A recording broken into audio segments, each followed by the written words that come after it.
Welcome to the Jerry and Jerry Show, guys. My name is Jerry Miller. Thank you kindly for joining us. Tuesday morning in downtown Charlottesville, less than 2 miles from Scott Stadium, less than 2 miles from the John Paul Jones Arena. Ladies and gentlemen, we are on the near horizon of the regular season closing out for Virginia football.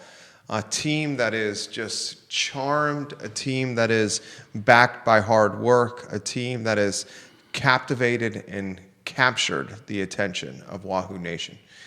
Virginia dismantles Duke and Durham. UVA now has a brief break before dreaded Virginia Tech comes to Scott Stadium in Charlottesville.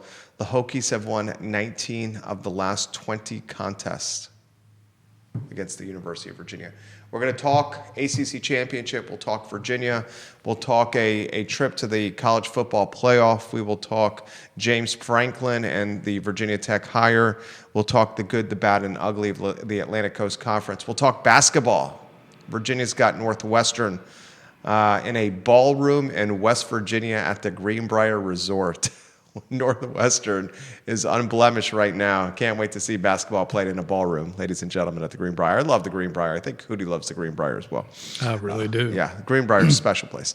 Judah Wickower behind the camera, special place, special guy. Judah Wickower, he's the director and producer of the I Love CVille Network. He keeps us on the up and up. If you could go to the studio camera and then two-shot the star of the show, the Virginia Sports Hall of Famer, Jerry Hootie Ratcliffe, who had I salute you, fantastic. I watched a good chunk of it. Fantastic conversation with Dave Odom and Jeff Jones. If you have not had an opportunity to watch the show, the Hootie and JJ show, go to YouTube, search Jerry Ratcliffe, and you'll see a fantastic, basically like a fireside chat with Dave Odom and Jeff Jones. Just a memorable walk down memory lane on Virginia basketball. Nicely done, Hootie. I'm sure that was a pleasure for you as well. It was. That's what we're trying to create is just it's like a bunch of guys sitting around talking sports, having a beer or something. And the barbershop. Yeah, barbershop. It was great catching up with Dave. Hadn't seen him. Well, I saw him at Ryan's initial introductory press conference and talked to him that day, but you never can get enough of Dave Odom. He's just a wonderful human being and a great storyteller, and he shared some pretty cool stories in that podcast, which, by the way, Jeff Jones came up with the name Hootie and JJ. And this week we're going to have another one, just as much fun. And we're going to bring him back the Kentucky gang. We're going, very nice. Jeff Lamp, Lee Raker, Jeff Jones, and Terry Gates, all four Kentucky guys that were lured to Charlottesville by Terry Holland and helped change Virginia basketball. So that should be a lot of fun too. It's fantastic commentary. It's fantastic content. It's long form, which furthers its special feel. I mean, it's like you guys are sitting in the waiting chair at a barbershop, and in walks Virginia Sports Hall of Famer and Jerry Ratcliffe, head basketball coach, and Jeff Jones. Is Dave Odom? Dave Odom's the Hall of Fame, right? Is he in the Hall of Fame? He should be. If he's not, he should be. Yeah. Yeah, he should be if he's not. Goodness gracious, was it good? Hootie Ratcliffe. We start with scatter shooting with you every single show. My friend, where would you like to begin? It was a pretty good weekend if you're a Wahoo fan, going down to Duke, which was supposedly the toughest game on Virginia's schedule, and just blowing out the Blue Devils like nobody had all year. And that had to be special for Tony Elliott and his staff. That was Manny Diaz said that Virginia totally outclassed them in every phase of the game. And I don't know that he has said that about any other game this year. And then Ryan Odom's team scores 104 on Marshall and 61 in the first half. And I'm sitting there talking to a couple other writers saying, how many times have we been sitting here with 4 minutes left in the game and Virginia didn't have 61 points? And here it is halftime, and they've got 61 already. It was a pretty good weekend to be a Wahoo, that's for sure. Virginia looked awesome against Duke? Outside of a pick six and a slight scare in the fourth quarter. It was from start to finish and tail beating. And Twitter's what you want to check, not YouTube. YouTube is good, J-Dubs. My friend, what struck you from that game besides Chandler Morris, besides Des Kitching rebounding? What struck you from that game? Well, I knew Chandler Morris would rebound strong if he was capable and cleared protocols and all that. And I think that was a little more touch and go than we thought. But I think just the way that John Rudzinski's defense continued to dominate, I think that's 3 straight games where they've held the opponents to less than 300 yards or some magical number like that. And nobody had been able to get to Mensah, the Duke quarterback, really this year, and Virginia got to him, pressured him all day, really shut down the second best passing attack in the country. I had asked Tony Elliott in last week's press conference if this was the best passing attack he'd faced all season, and he said, yeah, without a doubt. And you look at their numbers, Mensah was throwing for 310 yards a game and was ranked in the top 5 in the country in touchdown passes and $8 million quarterback. A couple other categories, and big time money on him coming from Tulane. And they just essentially shut him down for the most part. And they had 3 wide receivers with really good numbers, and you got to hand it to Virginia's secondary. They're playing just lights out right now. The defense has stepped up. It really has. I mean, they're dominating. And, they did have that one little moment in the fourth quarter where they gave up 2 touchdowns, but Tony jumped on the team and he was trying to teach them a lesson. He says, you don't let off the gas. Not now, not at this time of the year. I don't care if we've got 50 points, you don't let up. And I think they took that to heart and finished the game fairly strong. Viewers and listeners, let us know your thoughts. Put them in the feed. We'll relay them live on air. Looks good on Twitter now, J-Dubs. Ray Cadell, Big Ray and the Cool Cats, wants to talk James Franklin, the Virginia Tech hire, and whether Franklin will be on the sidelines in Charlottesville when Virginia Tech hits Scott Stadium. We'll table James Franklin discussion for later in the program. Big Ray, I promise you we'll talk James Franklin on the show today. I want to talk Cam Robinson. James Madison, who lives in Mineral, wants to talk Cam Robinson. It's all over the feed. Yeah. It's all over the feed. What's the status of Cam Robinson? Well, people should be interested because he's the lifeblood of that defense. There hasn't been any word on him. Perhaps Tony Elliott may mention something tonight during his coach's show. I think they're going to have that even though it's a bye week. There's no press conference today, meaning that the media won't have any contact with Elliott or the team until this time next week. The latest word we got was post-game Saturday when Tony revealed that I think trainers or doctors had initially thought that there might have been a bruised nerve in his knee, and that's why they had him up and moving on the sidelines after he came out of the medical tent. They took him into the locker room. They put a knee brace on, and he came back out for the second half and went out for one play and tried to play but just couldn't do it. And so he came out of the game for the rest of the day. But that's the latest word that anyone has on Cam. And, again, we may not know anything more on him until next Tuesday. Chad Wood watching the program, one of the key cogs of Steve Isaac's triple misdirection, triple wing attack. Yeah, he knows his football. Knows his football. Now an assistant coach at Western Alamo High School. He says he made the trip to Durham. It was an awesome time. It was fantastic to see so many Wahoo fans travel. He highlights what you just said. Cam Robinson came back in for that one play, and he was far from 100% and could not go.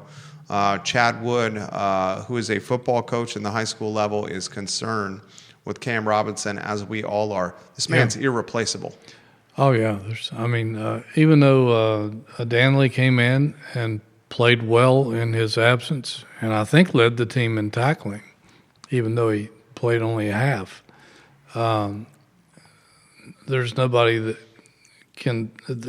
the playmaker that Cam Robinson is. I mean, he's done things. We documented last week that he was the only player in 20 years to block a punt, have a pick six, a scoop and score.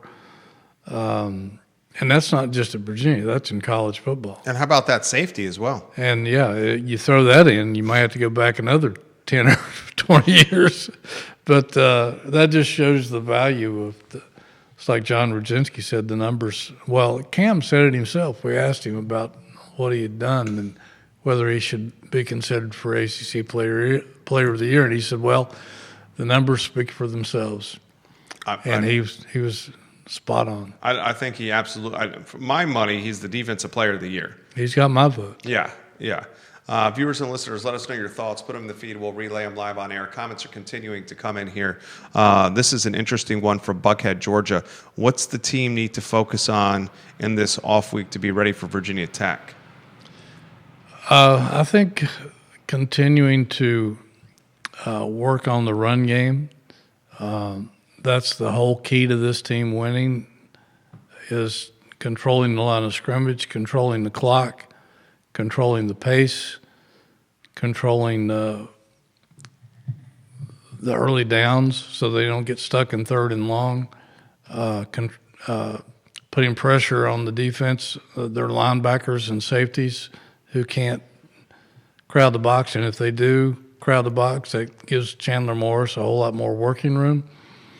So I think that's the whole focus of this team, is to make sure that running game really hones in here for the last game of the season and for whatever comes after that. I think that's because the defense is just. I think they're just going to keep getting better because they've gelled. They've become more familiar with each other. The secondary is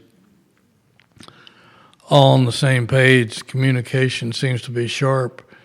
The pass rush seems to be getting better. Chandler Morris is Chandler Morris, and he's got a good fleet of receivers. So I think it's all about the running game at this point. If they can pile up numbers against the Hokies, they should be able to do their thing. Bobby Kohler, watching the program on the Jerry Ratcliffe Facebook page, he says, this week off could not have come at a better time. It's time to heal the bumps and bruises, get focused and prepared for the final game, and hype it up for Scott Stadium for a sold-out crowd with Virginia Tech in attendance. Bobby Kohler, I think this is your first comment on the Jerry and Jerry Show. Welcome to the family. Let us know, Bobby, where you are watching the show and the feed, and I will mention it live on air. I agree with him. Oh, I do too. Perfect timing. Yeah, perfect timing, and we could see a record crowd for that game because if you're a Virginia fan, you're not enthused, and you don't want to see these guys play, then you're not a fan. There's something wrong, especially against the years of frustration against your rival. And I'm not saying it's an automatic win or anything, but Virginia will be favored. They're at home, where they've only lost once this season and shouldn't have. And they're playing really good football right now. So it's an opportunity to see something special. Talk to us about, a lot of fans want to talk about the road to the ACC championship. What needs to happen? A lot of things still need to happen. Virginia fans are rooting for Pittsburgh. That's for darn sure. Yeah. Virginia fans are rooting for Louisville. Anywhere you want to go on the ACC championship. Well, that's probably the most simplified part of it right there. And Virginia's got to win out. They got to beat Virginia Tech to make anything happen. Then those other two scenarios certainly help Virginia get into game in Charlotte. And if a couple of those things go sideways, then there are like 18 different scenarios of things that could happen to put Virginia in the championship game, and we could spend the rest of the show going over those, but that just shows you how convoluted it is when you have a huge conference and a tight race, and it's almost, you almost have to have a calculus degree to be able to figure it all out. It's clear. Win some football games, Virginia. And then you controlled your own destiny at that point. At that point, you've done what you can. Yeah. You might not be in total control of your destiny because some other things may need to fall your way. But beat Virginia Tech. That's the only thing Wahoo Nation needs to be focused on. I'm seeing all over the feed 19 of 20, Virginia Tech won. Hokies have entered the chat box, and they say they're ready to spoil this season for Virginia. Chad Wood says, Hootie requested the credentials for the championship game, so I'm very confident Virginia's going to win. Chad's very insightful. Comments continue to come in. Bobby says he's watching right here in Charlottesville. This is one from Pennsylvania. Can he put into perspective some of the other injuries that the players are facing right now, and who needs to heal and quickly before Virginia Tech hits Scott? Well, let's see. I'm trying to recount what happened the other day, and just looking at the two deep here, I think most of the guys, starters on offense, other than the little nicks and stuff that they have, everybody's playing hurt right now. I don't see anybody that's probably going to be out for that game. They're relying heavily on Jamari Taylor and Harrison Whaley. They hope to have Noah Vaughn back for that game with an extra week to heal. They thought he was going to be back last week, but he just wasn't ready. Defensively, of course, Cam. Just looking at the roster here, I don't see anybody else that right now you would count as out. So I think they should go into that game pretty healthy, which is a huge key, because you're going to need everything you got on your side going into that rivalry game, because whoever mentioned it just now, I guess it was Chad, was right that the Hokies have that's their salvation for this season. They're probably going to lose to Miami this week. They'll be 3-8 going into that game. So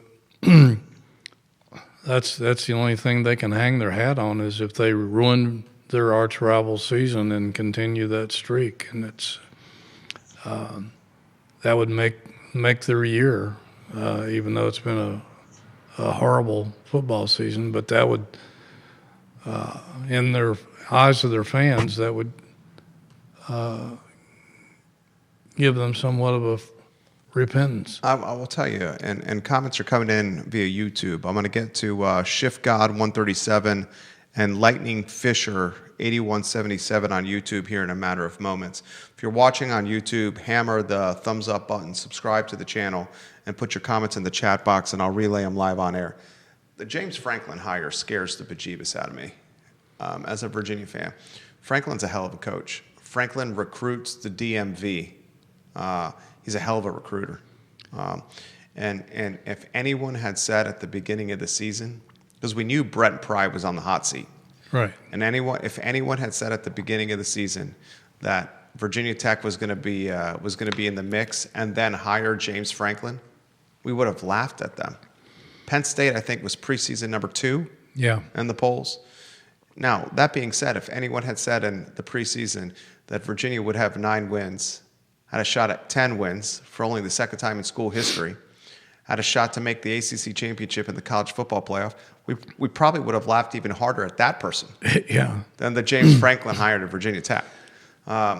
Early thoughts on the Franklin hire, then we'll get to comments that are coming. Hokies have entered the chat box. They're all over the place right now here. Well, welcome to the new world of college football. I know. Yeah, I mean, James Franklin is a solid coach. There's no question about it. He has recruited well when he was at Maryland, and then again at Penn State. He's recruited the state of Virginia and the DMV very strongly. But you got to remember, he was recruiting to Penn State, which was a national power. Virginia Tech hasn't been a national power in a decade, and as good as he's been, it doesn't mean he's automatically going to turn the program around, although a lot of that's going to depend on NIL money and what they choose to do with it. Which they're pumping money into the program. Yeah, they are, and and they should. And that can change things overnight. We've seen that firsthand. And so, he certainly can turn Virginia Tech football around almost overnight if given the right tools and leeway. And it appears that he's going to be given those advantages to get Tech football back on the map. And that makes the state of Virginia football even stronger, having three competitive teams throwing in JMU. So, and it's good for the ACC, I guess, to have another team that can show up in the polls. So it's just part of the arms race. Not that that's anything strange to college football, foreign to college football, because we've seen it for decades in various ways in terms of facilities and recruiting and coaching hires, coaching staff salaries, et cetera. Virginia threw into the kitty and upped the ante this season, and now Virginia Tech's trying to match that. Let's get to comments. YouTube's buzzing right now. This comment comes in from, is it Cartlebell 7555? With the announcement of Franklin, how will current Virginia Tech coaches approach their remaining games, especially ours? Will they be focused or already looking for new jobs? Ray Cadell asked the question, will James Franklin be on the sidelines in Charlottesville because he's the new head coach? This comment comes in from Tennessee. How many of these Hokies are even going to be on the roster next year? My hope is they're checked out and thinking transfer portal. This comes in from Lightning Fisher 8177. They'll beat Tech. The defense in Morris won't let them lose. They know what it means to win this contest. This comment comes in. The challenge I have with this roster is 40% plus of it is new. Do they appreciate what this rivalry means with Virginia Tech with so many new faces without ties to UVA? A lot of good stuff right there in the chat box. Let's try to address all those. Yeah. You might have to remind me. I'm happy to. I threw a lot to you right there. The Hokies are all over the chat box right now. Yeah. Oh, that's okay. Yeah. We have friends at Tech. Yeah. Well, let's see. Will James Franklin be on the sideline not next Saturday, but in 2 weeks? I don't know. That's a good question. He was on the sideline at Old Dominion last week, I believe, for their game. Of course, the head coach there is one of his former assistants, I believe. It depends. If he feels like he's going to be intruding on the present staff, whether they would invite him to be on the sidelines, or whether he feels comfortable being on the sidelines. It's going to be interesting to see how that unwinds. Maybe somebody at this press conference today might ask him that down in Blacksburg. I don't know. Or is it tomorrow? I think maybe the press conference is tomorrow. That's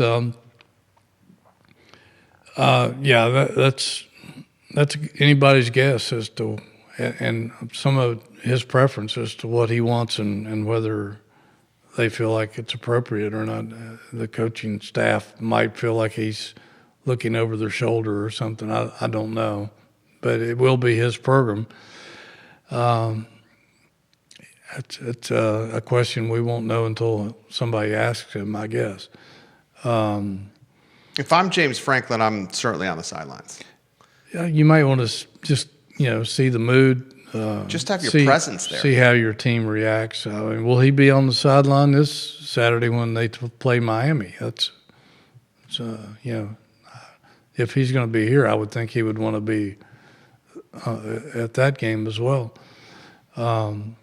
Let's go to one of the other questions. Next question is, with so many new faces, 40% plus of the roster new, do these guys know the significance and the history of this game? Well, it's a good question because certainly they haven't played in it and the only thing they know about it is by talking to some of the Virginia players who have lived through it and the coaching staff. There's a couple of things I've been disappointed in, not just with this staff, but the previous staff when it came to this rivalry is I always felt like that this game meant more to Virginia Tech than it did to Virginia, and I never quite understood that. The Tech coaches did a better job of getting their players really fired up for this game than I think Virginia has, and I don't understand that. That should be a championship game mentality, and I know that Tony Elliott started working on that in the locker room at Duke last Saturday when he said the only thing that matters to him now is the state championship. And I think he made that very clear to the players in the locker room. So hopefully there's a different mentality in approaching this game than in the past. And I don't – and in terms of game planning, I thought in the past Virginia has just held back. I think for a game like this, you got to throw a few twists in there and play, hold nothing back, absolutely nothing. You got to throw the whole kitchen sink into this game and attack it like you haven't attacked anybody all year, and that's something I don't think Virginia's done a good job of. The follow-up question. How many of the Hokies, active Hokie players, are on the roster with such a losing behind them and on this year's schedule are going to be checked out and thinking transfer portal? Well, I'm sure there'll be a portion of them, but then it's a two-sided coin too because James Franklin may come in and say some of these guys don't meet his standards. He may got the roster. He may get the roster. We see that more and more. Tony Elliott got the roster. Ever did. Yeah. So there may be some players he doesn't want on his roster, and so there could be a big change there, and for various reasons. The matchup, the time of the matchup is to be determined. Yeah, 6-day hold by TV. 6-day hold. I don't think is right. It's the worst because it's right after Thanksgiving. And you're trying to figure out People are trying to make plans. Yeah. You get your family in town. What are you doing for the holidays? And there's a massive difference with a 12 p.m. kickoff on a Saturday and a 7 p.m. kickoff on a Saturday. Massive difference. Incredibly. 7 p.m. kickoff on a Saturday. No. And it's could be really cold. Could be right. It's the end of November. What's your instinct say? If you had an instinct, you think it's the 12 o'clock? I think a lot of it has to do with what happens this weekend for the significance of that game. It could be. You say 12? I'm hoping it's 12. I just think it's, although students are going to have to, some of the students won't be here because most of the students won't be here. Thanksgiving, so there'll be tickets available. But so that may not be an issue after all. But I hope it's 12 just because it's warmer for the fans and daylight. I think sometimes that time of year, weather's so unpredictable. If it's a night game, it could be really brutal. We've seen some brutal weather for this game in the past, and so I'm hoping it's noon, but Doug Dowdy used to have something he called the piss factor, which is whatever is most convenient for the media or at least for fans. Usually goes the other way. So who knows? Doug Dowdy, of course, Roanoke Times legend. Yeah. Watches this program from time to time, Doug Dowdy. The positive of the 12 p.m. game, I see the benefit for the media. I see the benefit for the temperature. Yeah. The downfall of the 12 p.m. game is the casual fan, and there better not be any casual fans out there. Slow to get out of bed, slow Right. to fill the seat. Plus, you got to travel. You got to travel. The positive of the 7 o'clock game is you get some of that liquid courage in you from tailgating all day. Yep. And maybe more fannies in the seats that are trying to stay warm with that liquid courage that are getting louder. That's true. I'm curious to see if this approaches sellout status. You would think it would. I'm also curious to see if it knocks on the door of the Southern California Trojans hitting Scott Stadium. What was that in? 20 years ago? Yeah, pretty much. Crazy to say, roughly think it 20 was- years ago? I think it was 06, I believe. Yeah, where the fire marshal would have had a major issue if he was counting heads at Scott Stadium for that match. I think the fire marshal was probably there. Yeah, I'm sure he was. Rooting Probably for- having some bourbon. Unfortunately, it was an ass whooping. It was. I mean, Southern Cal was pretty damn good. Southern Cal had pros, Virginia did not, and it was pretty evident from day one. I was at Scott Stadium, and I looked around as these guys were on the field. I'm like, even the backups are bigger than Virginia starters. Yeah. What's going on here? That's when Southern Cal had it rolling. Right, they had it rolling that year. Any thoughts on this Virginia Tech UVA matchup that we haven't covered that we should cover? Well, I don't know if we answered all those questions or not, but I mean, Bill Dooley, God rest his soul, when he was at Virginia Tech, I got to know Bill really well, and he used to say it every year for this game. He said, well, with his southern drawl, he said, well, you can throw the records and the books out the window on this game because it's a rivalry. And he was right. I mean, it didn't matter if both teams were terrible or both teams were decent. One could be having a bad year, one could be having a great year, and it would be a bloodbath. They would just really go after each other. And I don't think that's changed, and I don't think it'll change at the end of the season. It's the last game for a lot of these Tech players, and they're going to be playing like their hair's on fire, you would think. Now, maybe if they get pummeled by Miami and everything's piled up, loss after loss after loss, maybe I don't know, maybe they just don't have the fire in their belly that they normally would. I don't know. That's yet to be seen, but I'm expecting Tech to come in here and play like their hair's on fire, and Virginia better match that intensity. I agree. I'm very curious to see how Virginia Tech steps up in this matchup because I think they're going to get crushed by Miami. Most likely. I mean, think Miami's playing really well right Miami's now. playing great football right now. I'd still think, you know, dollars to donuts that Miami is the best football team in the Atlantic Coast Conference. They have the most talent. The most I think. talent. Miami may not be in the ACC championship, and Miami it's looking at now that they need kind of an at-large berth in the CFP. But I think they have the most talent in the Atlantic Coast Conference. So let's say the Hurricanes crush Virginia Tech. That's probably how it's going to go. Then these Hokie players, post-Thanksgiving, post-Turkey, got to be thinking, is Franklin, this Penn State head coach, who's going to be paid a lot of money here, going to gut this entire roster, take these millions of dollars that are coming from the Virginia Tech Board of Visitors and these big-time boosters and completely wipe us away from this football program? And do they come out flat? Now, Virginia better not expect that to play that way, but I can see that happening.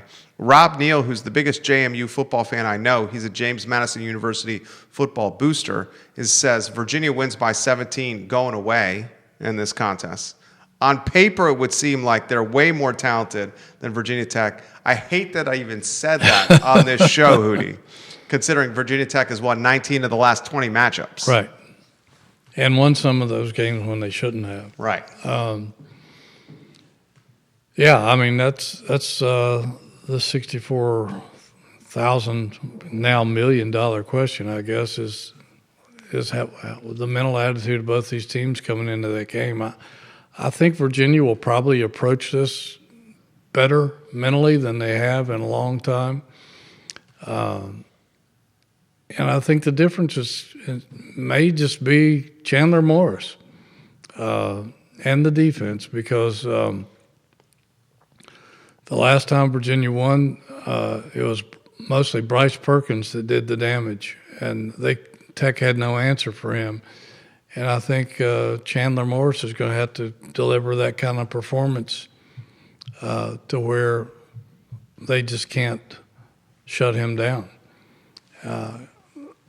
When a quarterback's having a great day, there's not a whole lot you can do. And I think a lot of the weight is going to be on his shoulder pads to deliver a win. But it's going to take a team effort without question.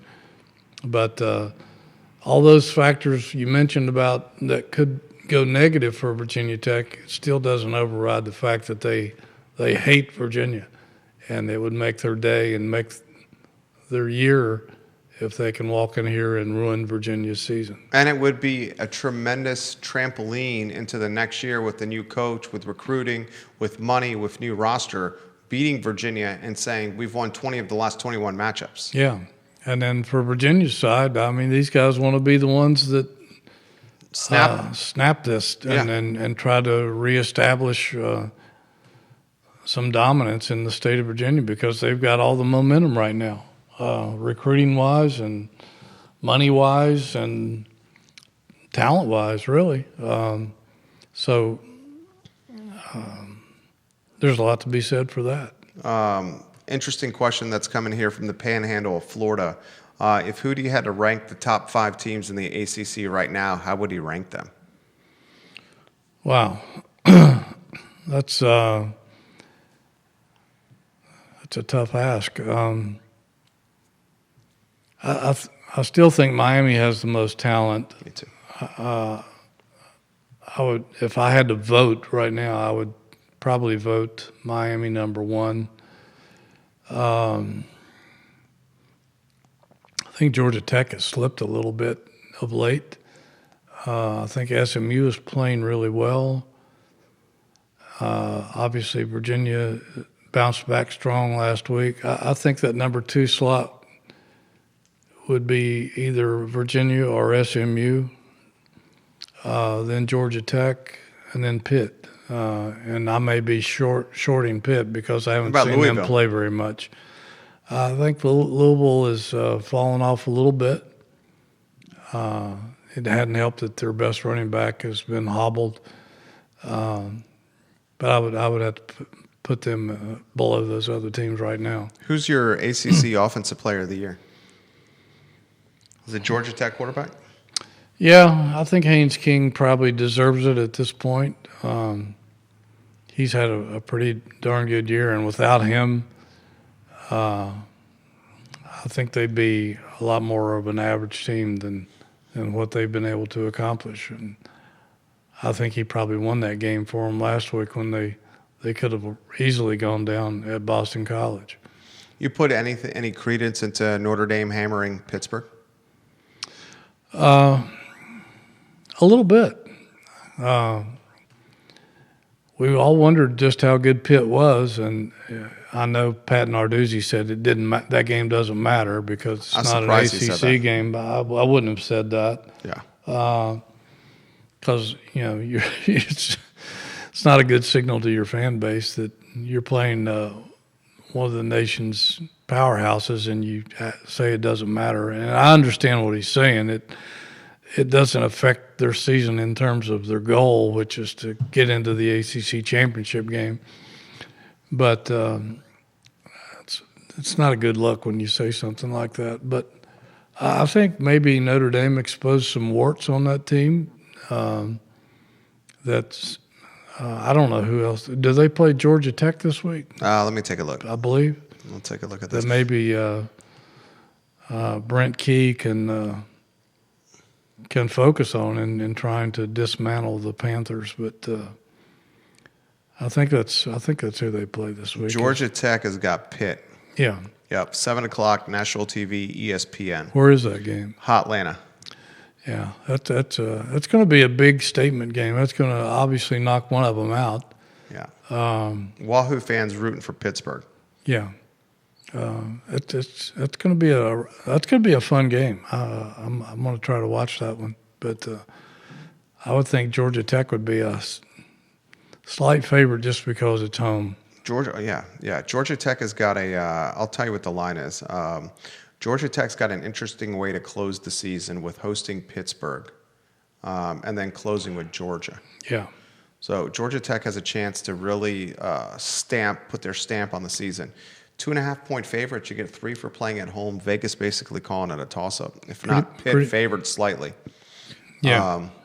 The national TV 7 o'clock matchup for Georgia Tech Pitt. You're starting to see the Atlantic Coast Conference getting some primetime slotting. Yeah. I know the conference is still getting disrespected to a major degree by the rest of the country, but I don't think a lot of these teams would want to play some of these ACC teams. I think the conference has much improved over the last 3 or 4 years. 100%. Even though Clemson's having a down year.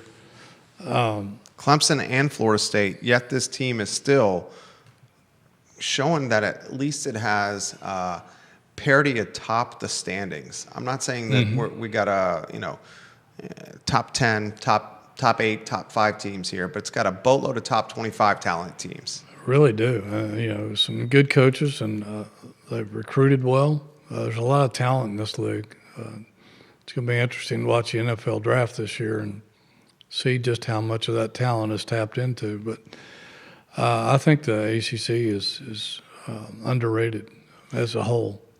Interesting when talking Miami. I agree with you. Miami looks like the best team still in the Atlantic Coast Conference. Miami is ranked ahead of Georgia Tech in the AP poll. You're looking at 14 and 15 Miami in the AP poll. Miami 14, Georgia Tech 15. In the coaches poll, Georgia Tech is 12 and Miami is 15. So flip-flop in the AP and the coaches poll. Virginia 19 in both. Did it surprise you, Virginia in the 19th slot with both polls? Or about right? Well, I think that's about right. A lot of it depends on what happens in front of you.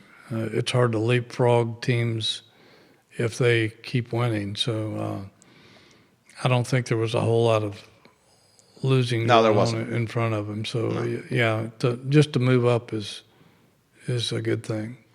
James Madison, this is for you, Rob Neal. James Madison, 21 in the AP poll, 22 in the coaches poll.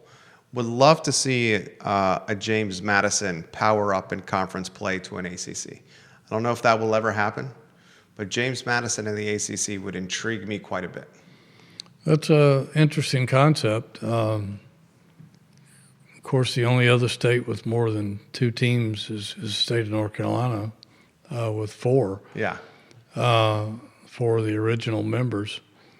But, I don't know if the ACC is looking to expand anytime soon or will be forced to. A lot of it depends on if some teams are leaving. Yeah.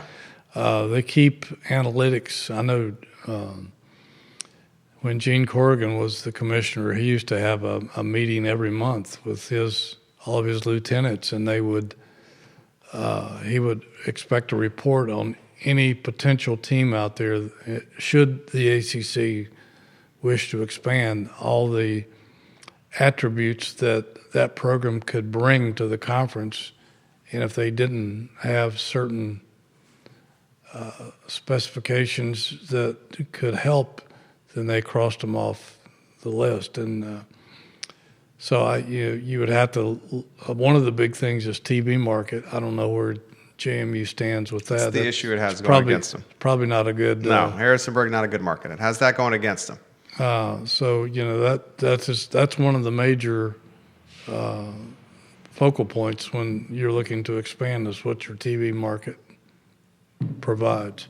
Chris West watching the program, he says, Hootie, do you think the conference the Atlantic Coast Conference will go to nine conference games in the future? I hope they don't. I think Tony Elliott disagrees. He wants to play more conference games. I think it takes away a little bit of your scheduling freedom to bring in, once you're good enough, to bring in a big-time opponent and play a couple of, 2 or 3 Power 4 schools outside of your league, and then maybe schedule 1 or 2 cupcakes. But I think it's going to be interesting to see how college football does that. I mean, I think the Big Ten plays 9 already, right? And I think the SEC has. I can't remember if they decided to do that or voted against it, but because their conference schedule is already brutal to begin with. I kind of like the freedom of scheduling if you have 8 conference games, but I wouldn't be surprised if they went to 9. I wouldn't be a bit surprised. Hour in here, basketball. We got to close with some basketball here. Virginia fans, we will. Are you on point for Tuesday next week for a Jerry and Jerry show? Yeah. Okay, so are we. Fantastic. Big show next week on Tuesday with the Jerry and Jerry show with the Virginia Tech matchup on the horizon. Basketball, though, Friday. This is so odd. I'm about to say this. I know. It's 5 p.m. I can't get my mind around it. Yeah, 5 p.m. tip-off in the ballroom at the Greenbrier against Northwestern. Yeah. Such a, I understand it's a tournament. And this is what comes with tournaments, especially early season. But a 5 p.m. Friday tip-off. How about this? On the CBS Sports Network. I mean, last time Virginia's been on the CBS Sports Network, probably early round matchup in the NCAA tournament. Maybe the play-in, I think they were on the CBS. It might have been True TV. Regardless, open-ended question. Northwestern's unblemished. Yeah. Northwestern, would you characterize them as the best talent they've faced so far? Yeah, it's definitely a step up in competition this weekend with Northwestern on Friday and Butler on Sunday at 2 p.m. And I'm sure it's a test that Ryan Odom is eager to face. They've played a couple of good teams in exhibition games in Vanderbilt and Villanova, so they've got a taste of what big boy basketball is all about, and it'll be a step in that direction come Friday. But it's going to be a strange environment. You and I both have been in that ballroom at the Greenbrier, and love the Greenbrier. I can't imagine there being a basketball court in there with 2,000 people. It just, I have to see it to believe it, and. I love the Greenbrier too. I had some great moments in my life over there. Beautiful, incredible place. Yeah. But walk into the lobby of the Greenbrier and you get greeted with a glass of champagne. Yeah. Pull into in the front door. They park your car, treat you like royalty. Wallpaper from 30 years ago still up. Magical place. Yeah, it's magical awesome. place for the whole family. My kids loved it. Wife loved it. I loved it. Steakhouse, bar, gambling. Kids had the chocolatier and it was awesome. The Sam Snead restaurant. Yeah. The golf courses are awesome. Got to play the private Sam Snead course over there, the private club. Compliments of Jackie Snead, Sam's son, who they treat like a god. It might as well be Sam resurrected the way they treat him over at the Greenbrier. Jerry West Steakhouse. I mean, I could go on and on about all the great things about that place. But it'll be an interesting environment for 2 basketball games. I just looking forward to it, but it's just going to be a much different thing. I've never covered a basketball game in a ballroom before, although some of these resorts do this for tournaments around the globe. Yeah. but I haven't partaken in one yet. So Did Virginia open it? Was it the Maui tournament, the Maui tip-off last year? That was a similar, oddly set up. Yeah, I wasn't at that game. Yeah, I think that was similar with its odd setup. We'll close on this question: How good is this team? Do we know yet how good this team is? Because they look unbelievable, Hootie. Yeah. Now they've played scrubs. I don't think we know yet. And Marshall was supposed to be a step up in competition, and they just obliterated them. Marshall didn't get off the bus. Yeah, and I asked the coach in the press conference afterward if he felt overwhelmed at times in the first half because everybody was scoring for Virginia, and he had no answer, and he said no, which kind of made me shake my head in wonderment a little bit. I mean, if that doesn't overwhelm you, what does it take? But I mean, it's all starting to evolve the way Ryan, I think, would like for it to, in that he's playing a bunch of guys, a lot of minutes. They're all contributing. The press is starting to slowly come around to the way he wants it, and that gives more players more opportunities for court time because that's physically demanding, the full court press and then playing up-tempo offense, even though they don't have really that many more possessions than they did under Bennett ball, but it just seems faster. And the beauty of the press is that you've got those guards and hounding the opponents, and if they get beat, it's kind of reminiscent, believe it or not, of back in the days when Ralph was back there and Ricky Stokes and Othell Wilson was pressing the heck out of people and trying to force turnovers. But if they got beat, it was no big deal because you had a giant standing back there in the middle to swat anything away. And Virginia's got an assortment of giants. got 3 of them. Yeah. And so, the other day, everybody was shooting the ball really well. And it was nice to see Dallin Hall, his offensive game come around. He had 18. He had been mostly a distributor until then, but, all these guys can shoot. And And they got a kid who's 24, 25 years old that hasn't even played because he suffered an injury in an exhibition game. Yeah. That could be a starter, certainly a key minute contributor. Yeah, a 6'9" guy. Yeah. Another big Where's dude. he going to play? Well, he and I think he and Grunlow will probably split some time at the 4. But they've got so much talent and so many players that they can move pieces around pretty easily. There's an abundance of talent here. I don't know what to make of this team. I'm an optimist and a glasses half full guy. You got a phenomenal post player in DeRitter, who's a bull. You got Grunlow, who's a threat from downtown, threat in the post. Defensively, he's a shot blocker. Hugo might be the best pro on this team. He's only been playing basketball since he was 12 years old. Yeah, only he was a soccer player. Yeah, only getting 16 minutes. He's phenomenal. You got talent in the backcourt. Malik Thomas, when he gets cooking, he can cook. Yes. Dalen is great with the basketball.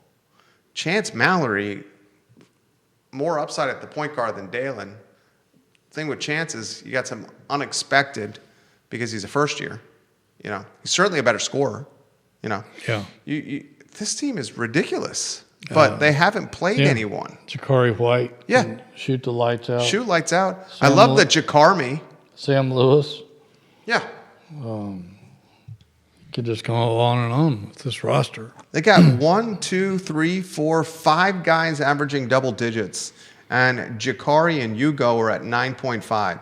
So basically 7 guys averaging double-digit points. Dalen's at 7 and change. I mean, it's as balanced as a team as you're going to find. But before I put the cart before the horse and get ahead of my skis, they've played nobody. Yeah, they haven't been tested in the regular season yet, no, for sure. and that'll come this weekend.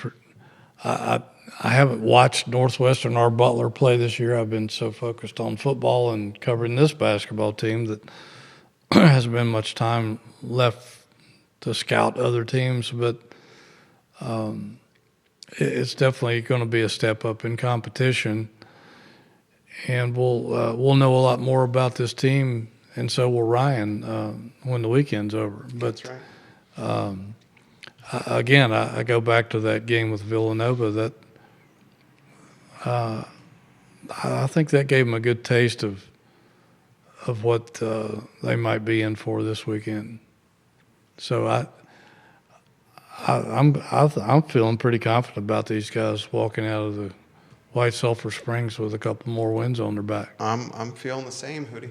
I'm feeling the same. Time's going to tell. Virginia fans, this weekend, Virginia basketball. Watch and learn. Jerry Ratcliffe's the namesake of JerryRatcliffe.com. Check out his fantastic fireside chat, his barbershop talk, his interview with Ryan Odom. Jeff Jones was sitting shotgun with Hootie. It was A+++++. JerryRatcliffe.com. Follow him on Twitter. He's the source for Virginia athletics, folks. He literally is the source for Virginia athletics. He's been that way for a long time. Judah Wickower behind the camera, our MVP, our glue guy. We appreciate Judah Wickower. My name is Jerry Miller, and this is the Jerry and Jerry Show, where we got a lot to talk about and a lot to follow over the next few weeks. It's going to be a fun ride into Christmas. So long, everybody. Take care. Same to you, brother.